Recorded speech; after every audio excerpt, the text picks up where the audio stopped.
A typical reaction to your favorite media is that if you like it, you might buy merch based on it. Sometimes simple knickknacks, and other times you might buy some more elaborate stuff. People like expressing their fondness for media or a brand in many different ways, and Persona 5 is no different. This made me think of something.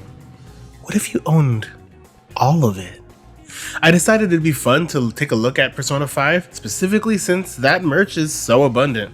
And frankly, it's not merch that I've looked at too closely. So let's look at how much it would cost to buy every P5 merch. The rules are simple. First, the items had to be for sale at some point, obviously. Second, it has to be related to Persona 5. And third, well, don't hate me if I miss something. Sorry, that's a rule too. 4, one of each. So let's be conservative and just pretend that if there is a case where there's a piece of merch that's a blind bag or something and you can't buy the full set, then we'll just buy one. We will also be limiting ourselves to the Atlus D Shop. The reason why we're doing this is that there's so many pieces of licensed merch that I would be upset personally if I couldn't find it all, or if I, got a comment that pointed out something that I missed. And lastly, we are going to be going off of the original retail price. Unfortunately, a lot of the items that I found that were cool are gonna be sold out, so that just sucks. So the Atlus D Shop is the place where you can find a good majority of merch. Sometimes it's merch licensed by other companies, or sometimes it's made through Sega Atlus themselves. Since there's nearly 55 pages of Persona 5 merch, I'm gonna have to go and get creative with how I do the math. And I simply won't show everything because that'd be boring. Definitely check the description if you want to see what's out there, because the link for the Atlus D Shop will be there. Let's start off simply. You saw the trailers and you were so hyped, so you bought the Japanese collector's edition for Persona 5. That's $200. I was excited to get pricey, right out the starting gate, but then I got to the next page. That first page was, a total of $300 or so. The next page was around $420, which, that's pretty crazy.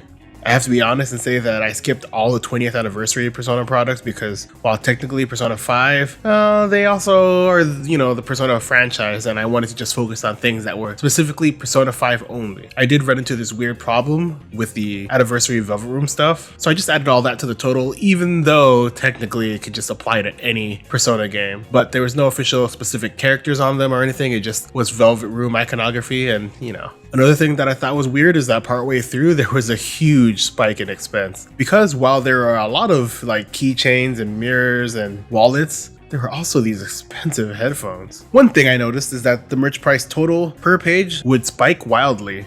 It's crazy. I realized very early that, man, there's certain sets of merch types that Atlus loves to produce. And the main one is keychains. Good God, there's so many keychains. The first few bits of merch used in-game assets a lot, which is understandable. I think a lot of the old stuff is amazing if you like that original Atlus art, but you can see how the way the success of Persona 5 shaped the variety and creativity of the Persona 5 merch. And I think that's pretty cool to do as you're going through each page, starting at page 55 and slowly going forward. I think this is a good place to talk about my favorites. I have 3 favorite types of merch: art, weird stuff, and useful stuff. So generally, my favorite types of things are things like bags. For instance, if you're a traveler, the Persona 5 themed travel case is kind of amazing. I imagine it gets scuffed up pretty quickly, but one of the most annoying things about traveling is when you try to find your bag at baggage claim. With this standout design, I think it makes it a lot easier. There's also this giant tote that I would love for grocery shopping. The 100% accurate Shujin Academy Cospa bag is weirdly amazing, and to be honest, I love this Morgana hat. So I always love hats, and this one really stands out to me, even though it's kind of simple. Unfortunately though, there's this Velvet Room hat, and I can't stand by it, to be honest. My favorite thing is the perpetual calendar, actually. I love these deals. Basically, you can track the passage of time in the Persona 5 aesthetic. There's also Persona 3 and Persona 4 ones, and I kind of wish I bought all of them because, jeez, these are so cool. Kind of wish there was also a Jack Frost themed one too. By the halfway mark of my research, I decided to add the numbers together. I had some trouble figuring out how to calculate some of these things, since for some reason they would have sets of keychains where you could buy the whole entire set. But then some were blind bags and you could only buy one random keychain and you wouldn't know what you were gonna get. And they didn't offer the option to buy all of them. For these, I simply just ignored those and I just only did the one. If there was an option to buy all of them, I would buy all of them. Or if there wasn't, I would just buy the one. A typical keychain blind bag is about $6. So a Persona set of that would be anywhere from 8 to 12 different characters. So 8 to 12 times 6, I'm not going to do the math. Now let's talk about some of the weirder or more playful and witty things in my opinion. First off, look at this Morgana cup. When it fill up, he fill up. And I like that. There's Futaba headphones. Need I say more? There's two really aesthetic and comfy Morgana outfits. This onesie is kind of perfect in my opinion. There's a Teddy one too, but dang, this one's good. The other one feels more like something you'd see at a box lunch or Hot Topic / Spencer's. Still kind of like it though. Another thing I thought was bizarre was the Persona 5 wall stickers. Sometimes you gotta know your audience. I haven't used wall stickers since I was like 8, and I'd like to see all the 8-year-old Persona 5 fans, so just please stand up if you're 8. Other highlights to me are the perfumes. You can smell like a teenager for $50. Like with everything else, the perfumes also have a Persona 3 and Persona 4 version. And the best one is that you can smell like the Dragon of Dojima. I also like this teacup. There's a surprising amount of high-end jewelry based on Persona 5. Yes, there's a whole line of jewelry based on SMT, but this was interesting to me as well. Most of it seems to be based a lot around the Persona 5 anime, but regardless, it's made of actual silver, and I think that's amazing. While I was nearing the end, I also noticed a slide of quality, like I was saying earlier. Not to say the early merch was bad, but the quality and steps over time, and also the amount of collaborations over time is amazing. The fact that there's a Persona 5 X Sanrio line is pretty honestly amazing. Could we get Shin Megami Tensei 5 X Sanrio next?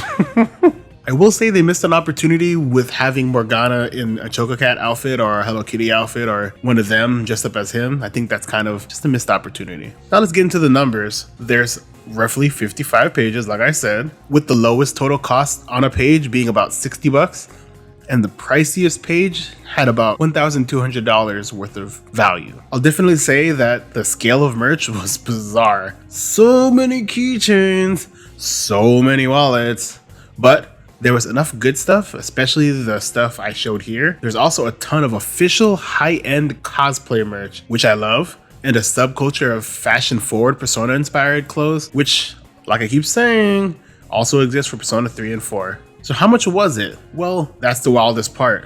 To buy all of the Persona 5 merch on the Atlus Japanese web store is $21,906.25.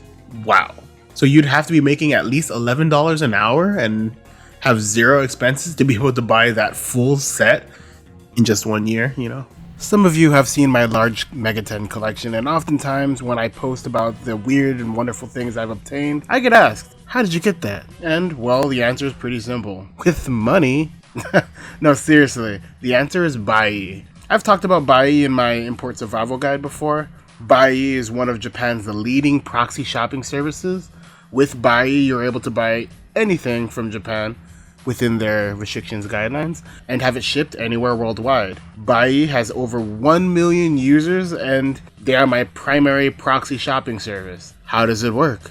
Well, simply sign up and browse websites like Mercari or Yahoo Auctions Japan, or relevant to this video, the Atlus D Shop. Using their built-in options via their website, or you can do it by downloading their pretty intuitive extension. You can grab merch so easily, all the merch you'll really want. I use them very, very, very frequently and vouch for the quality of their service. And as a result, they've graciously decided to sponsor this video. Using my link in the description, creating a new account nets you 2,000 yen off a purchase when you make that account. That's about $20 off. And I'm very grateful to actually have a sponsor that I use religiously. Without them, I wouldn't have gotten all the amazing SMT TCG cards for those upcoming videos. So definitely check out Buyee if you're interested in importing.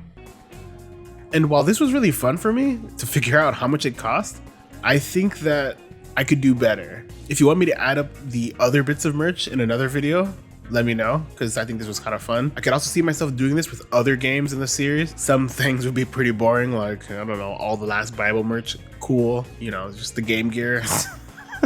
Well, that's it for today's video. Goodbye, fellow Megatenists.